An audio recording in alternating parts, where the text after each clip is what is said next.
I'd like to call to order this regular city council meeting, February 17th, 2025, at 7 p.m. in the evening. I see a red light. Are we ready? Yep. Please stand for the Pledge of Allegiance. I pledge allegiance to the flag of the United States of America and to the republic for which it stands, one nation, under God, indivisible, with liberty and justice for all. Thank you. Deputy Clerk Williams Elliott, would you please call the roll? Mayor McClellan. Here. Mayor Pro Tem White. Here. Councilmember Eggert. Councilmember Ratner. Present. Councilmember Crawford. We have a quorum. Thank you. Is there a motion to, there are two changes to the agenda. One, omit the present item 8A1 because MDOT is not ready with this contract yet. And in its place for 8A1, please add confirming Oak Park Youth Assistance members.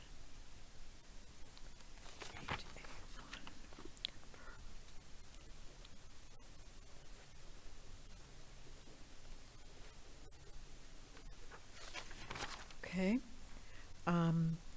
Is there a motion to approve the agenda as amended? So moved. Second. Thank you. All in favor? Aye. Any opposed? Motion carried. Thank you. The consent agenda.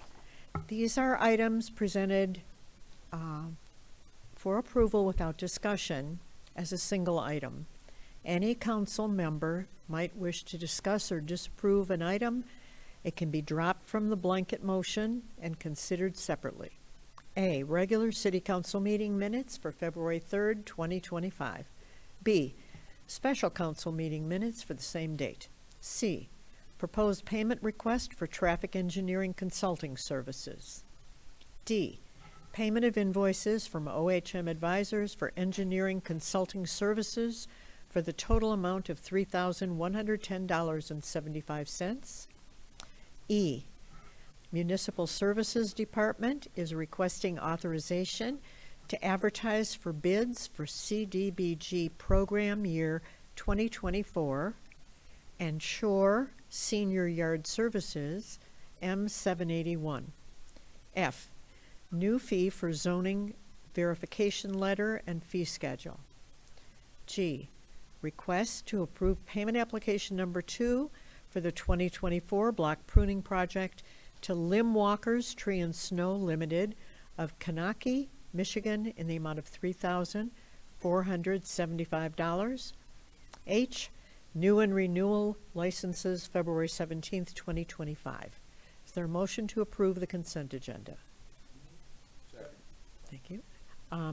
Any discussion? All in favor, please say aye. Any opposed? Motion carried. This is going to be a short meeting. Good.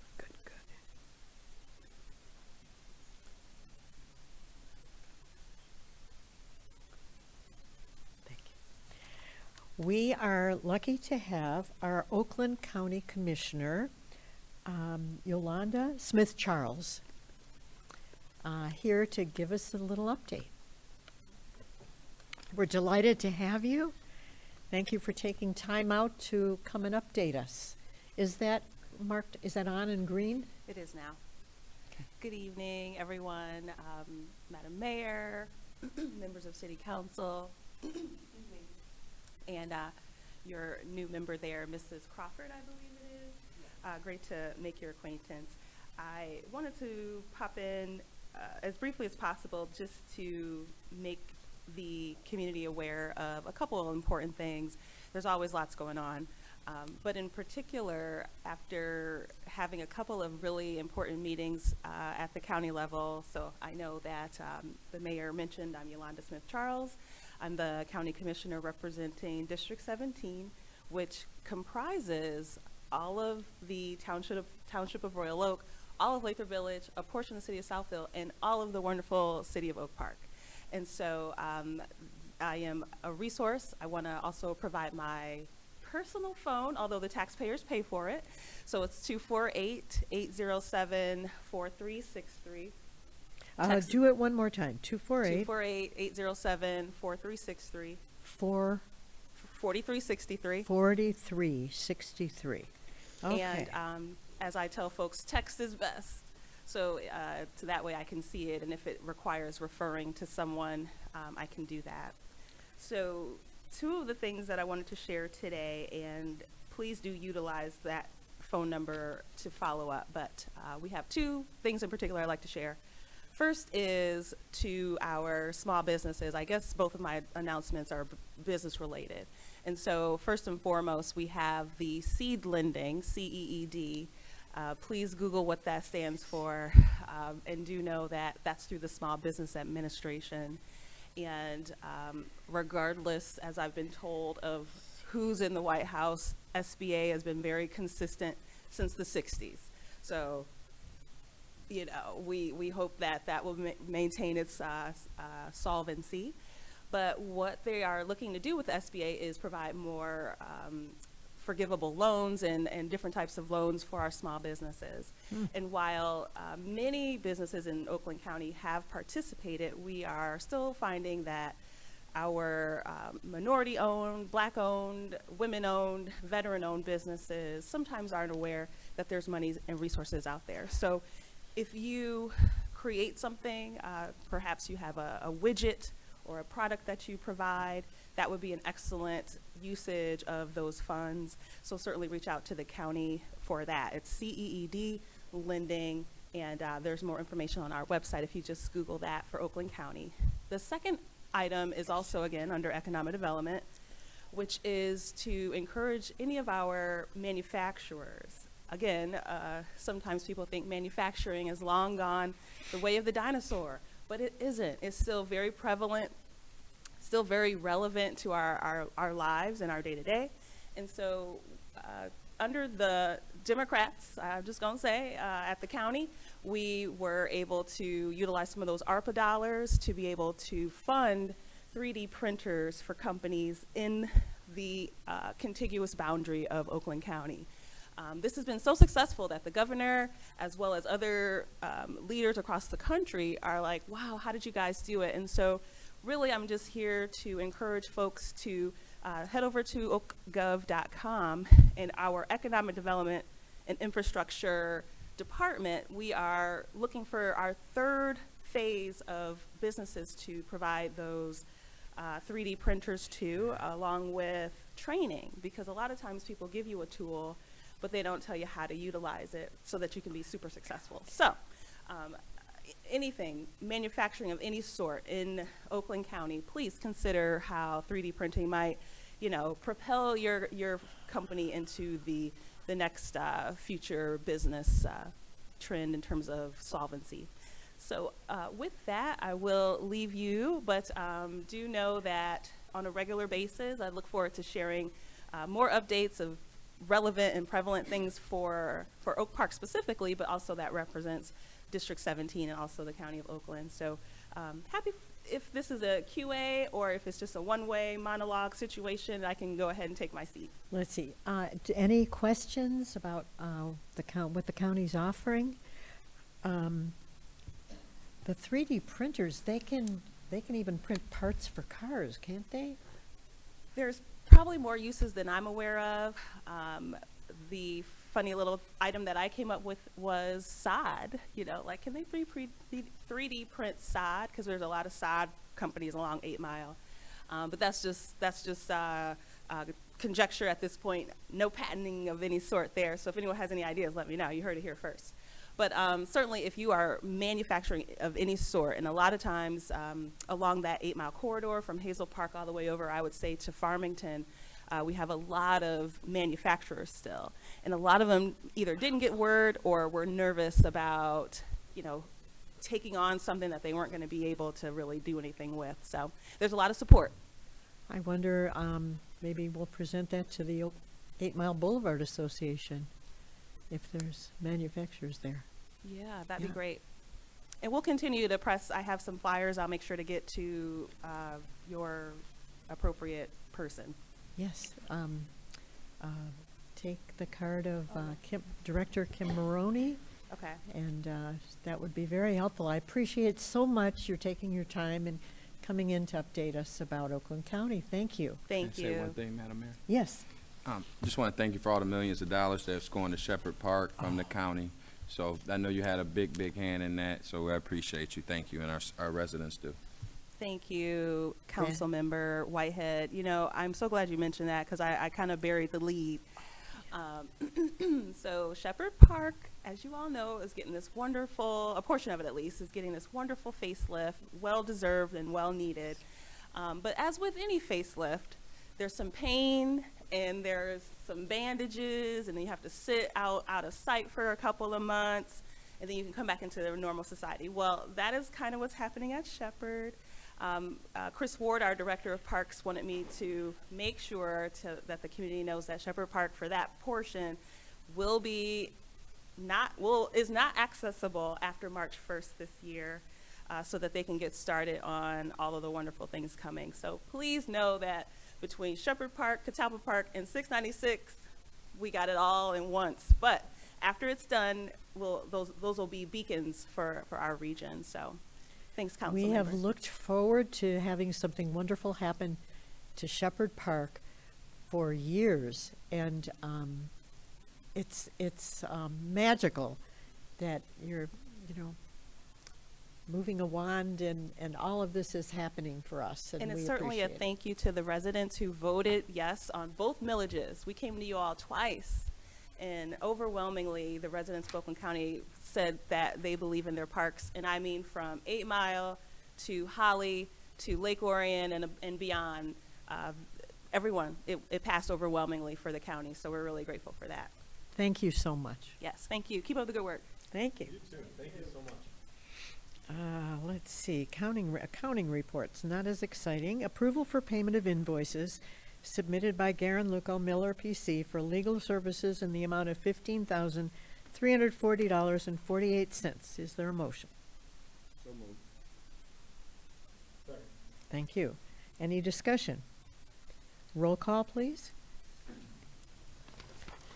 Mayor McClellan, Yes. Councilmember Ratner, Yes. Mayor Pro Tem Whitehead, Yes. Councilmember Crawford. Motion carries. Motion carried. Thank you. This is the city manager portion, and we're into 8A1. And what we're substituting for the 9 Mile rehabilitation contract is appointment to Oak Park Youth Assistance Board. The board recommends people to be appointed. There are people from this is, Oak Park Youth Assistance is funded kind of 3 ways: the court, the schools, and the city. So we all come together to make life easier for teens at risk. And we need wonderful people serving on this board, and we found 2 wonderful people. The Oakland County Youth Assistance Program is administered through the Oakland County Circuit Court Family Division. Consists of youth assistance offices in Oakland County communities through tri-sponsorship agreements between the Circuit Court, the local municipalities, and local school districts. The Oak Park Youth Assistance Program was created in 1983 by the Oakland County Circuit Court and includes the following sponsors: the City of Oak Park, the Oak Park School District, and the Charter Township of Royal Oak. Membership eligibility includes civic leaders, organizational and governmental persons, professional people, individuals interested in serving youth in the area covered by the City of Oak Park and the Oak Park School District. After new members are approved by the Oak Park Youth Assistance Board, they must be presented to the local sponsors for approval. Upon acceptance by the local sponsors, They must be sent to the Oakland County Circuit Court judges for approval and formal appointment to the board. The Oak Park Youth Assistance Board has appointed Tim Chikorsky and trustee Zandra Clark, who is serving on the Oak Park School Board, as our newest members, and is asking the local sponsors for approval. So I would ask you to approve as members of the Oak Park Youth Assistance Board, Tim Chikorsky and Zandra Clark. Is there a motion? Second. Any discussion? These are marvelous people. They will work hard for our kids. Can we just voice vote? All those in favor, please say aye. Any opposed? Unanimously passed. Thank you so much. And then item 8B, Public Safety. Request to approve the purchase of a drone for the Public Safety Department. And we have our Public Safety Director, Steve Cooper. Good evening, Mayor Pro Tem, and City Council members Crawford and Ratner. How are you? I am coming before you today requesting to approve the purchase of a drone for the Public Safety Department. The Public Safety Department is requesting approval for the purchase of an unmanned aerial device, which is commonly referred to as a drone. It's the DJI M30T. And this is to enhance public safety, to improve emergency response capabilities, and support law enforcement operations. The use of the drone will provide real-time situational awareness, assist in search and rescue operations, aid in crime scene documentations, and improve officer safety. Drones have been valuable tools for law enforcement agencies nationwide for many decades. They allow for rapid deployment in emergency situations, provide surveillance, aerial surveillance, assist in gathering critical intelligence while minimizing risk to officers and civilians. And the proposed drone that we're asking for will be used for various public safety functions, including but not limited to assisting in locating missing persons and suspects of crime, aiding in search and rescue operations, crime scene processing and evidence collection, monitoring large public gatherings for security purposes, and also fireground operations. The DJI M30T drone is capable of flying in all types of weather, which includes high winds, snow, and rain. It is equipped with high resolution thermal camera, a rangefinder, a loudspeaker, a spotlight, mapping software for evidentiary purposes. And the cost of the DJI M30T drone is $14,643.75. This price includes the required Federal Aviation Administration training for 6 operators. The annual cost of the warranty and insurance is $1,200 a year. However, the first year is free. There's a comprehensive software package that's the cost of $3,000 per year. And this software package allows for complete integration with our evidence.com/Axon evidence system that we currently have and operate under now. And the software also provides complete transparency by documenting all flights and locations of the drone. So I'm asking City Council to approve the purchase of the DJI M30T drone from Unmanned Vehicle Technologies in the amount of $14,643.57, and asking that you authorize the use of the general fund balance for this expenditure. Okay. Is there a motion to that effect? So moved. Thank you.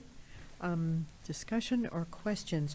Is the $12,000 a year insurance and the $3,000 a year software package included in that $14,000? It's actually, the insurance is $1,200 is per year, not $12,000. $1,200, sorry. Right. The first year for the $1,200 is free. The $3,000 is actually included for the first year with the drone, and then obviously you have to support that independently each year thereafter.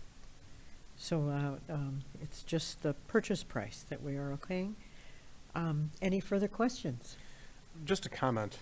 This is awesome. This is really awesome. And I was just talking to the chief before we came up here. I really think that drones are going to be a staple in every law enforcement agency in the country very soon. It's probably going to replace helicopters in large part, and it's significantly cheaper, easier to use, easier to get up, and quicker to get up in the air. Keep them up there for longer. In worse weather, you don't have to worry about any officer safety up there. And it's really amazing. This is really great. This is really, really great. Good work. Yeah, appreciate it. And he's absolutely correct. Like I say, the technology is really advanced. And to be able to, have this technology at such an affordable price. I was talking to Councilmember Ratner, who was saying, for our summer blast, had we had the luxury of having this event, we had the 2 unfortunate incidents where shots were fired, we could have had that drone up and actually hovering over the crowd and zeroing down, with spotlight, with a megaphone, also with the video and the camera abilities being able to record. Like I said, if you have missing children that wander off, which sometimes do, sometimes you have special needs children that actually wander off when we're looking for them in a particular area, or even some of our elderly or our senior community, dementia patients sometimes wander off, which is a great tool that, if we had that would aid us tremendously.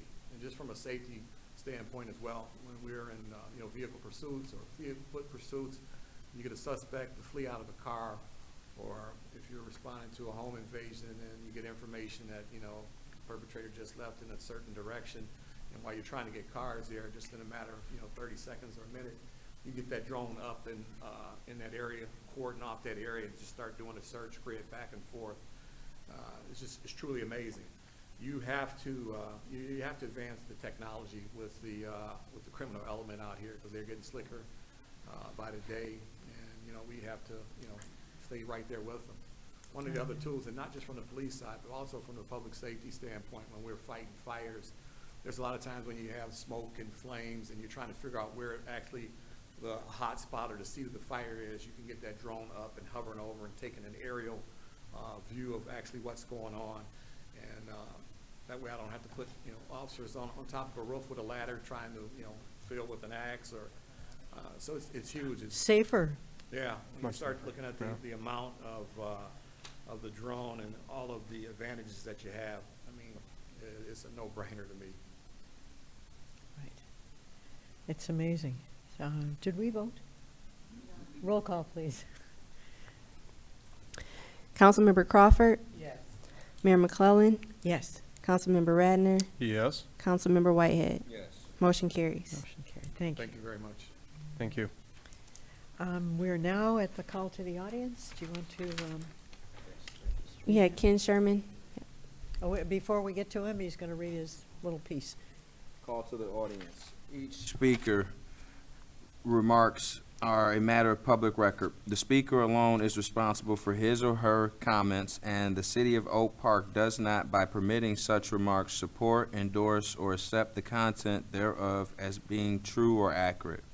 Any person, while being heard at a city council meeting, may be called to order by the chair or any council member for failure to be germane to the business of the city. Vulgarity or personal attacks on persons or institutions, there is a 3-minute time limit per speaker. Thank you. There's always such pressure when I come up to speak. Ken Sherman on Jerome Street in Oak Park. I initially had one item to speak to, which is the snow emergencies that we had declared in the city. And even though the snow emergencies were like from, 7 to 7 or 5 to 5, whatever the hours were, they were like for, I think a 12-hour period of time. If you looked at social media, there was much complaints and confusions from residents about, not knowing, even though it was posted all over the place, and, people claiming to have gotten tickets at 1 or 2 in the morning, and, how come they got tickets? And I just think people need to be more responsible when, things like that are posted and you have enough time to move your cars off the streets, onto designated areas. I mean, I even posted, when I got the post on social media saying, there's a snow emergency, move your cars, and people were replying, oh, they're not going to ticket cars, but I actually saw a car being ticketed on my block when I was out walking the dog, so I know that, it was happening. So that's my first point. My other 2 points are regarding the closure of 696 that's coming in a couple of weeks for the next couple years. And I had mentioned this before. I just wondered if the city has done anything regarding the effect that's going to have on city businesses, or has any of the businesses approached the city to say, hey, what are you guys going to do to help us out? And then my other question is regarding the congestion that's probably going to happen, in Oak Park and other nearby communities with people using probably mainly Coolidge, and some of the other cross streets. What's being done, if anything, to address that? So thank you. Thank And you. welcome to Councilwoman Crawford. Yeah, thank you. That's great. We will,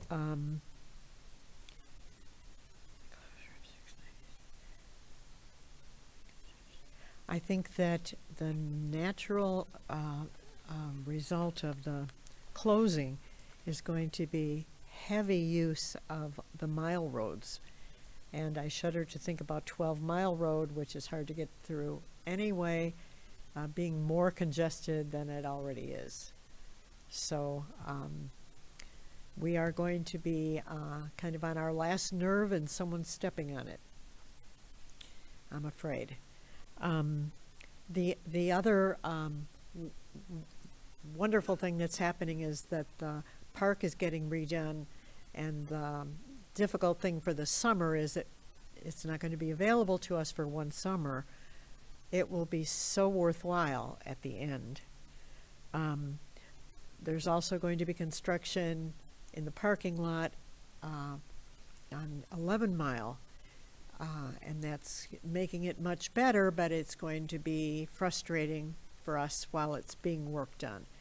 So a lot of construction is going on all at once.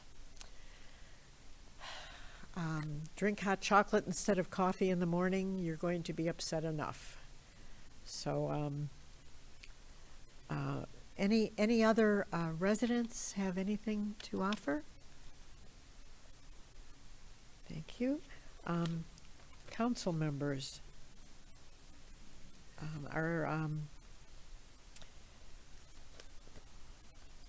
council member, let's see, Mayor Pro Tem Sean Whitehead. Thanks for coming out, everybody. Thanks for dealing us with the snow and all of the different communications that have to go out with that. It's tough during this time of the season. It's a lot of communications that have to go out. And happy Black History Month. Thank you. Yes. Oh, Friday at the library. Friday at the library is at 7 o'clock.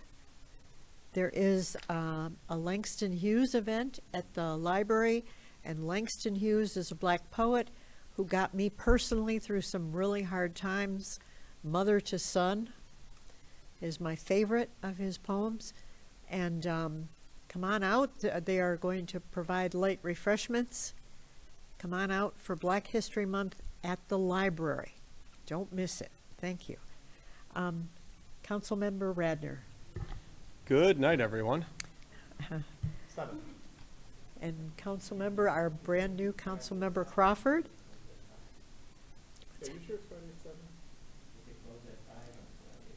I thought that they're staying open for that special event. Let's double check. If it's closed when you get there, tell them the mayor sent you. Do we have it? And just a reminder to all of our residents, it's going to be very cold these next few days, and our warming center will be open. It's open today, tomorrow, and Wednesday until 10 p.m., correct? Correct. So we want anyone who need to utilize that warming center to come on out. Thank Okay? you. And stay warm and stay safe. Thank you, Councilmember Crawford. 6:30 to 8, Friday, the 21st, when the library is usually closed. You're exactly right. But it is free events with books, music, prizes, and food. If you feed them, they will come. So join us in celebrating Black History Month and honoring the life and legacy of Langston Hughes.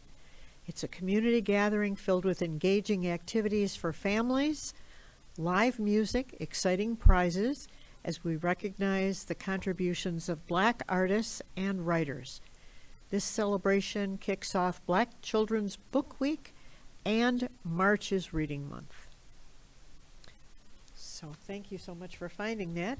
Thank you for coming. Just got one more thing, Mayor. Yes. My wife just texted me saying my son said, Dad, Duke, go to bed. Past your bedtime. Thank you for passing that on. Thank you for coming. Meeting is adjourned.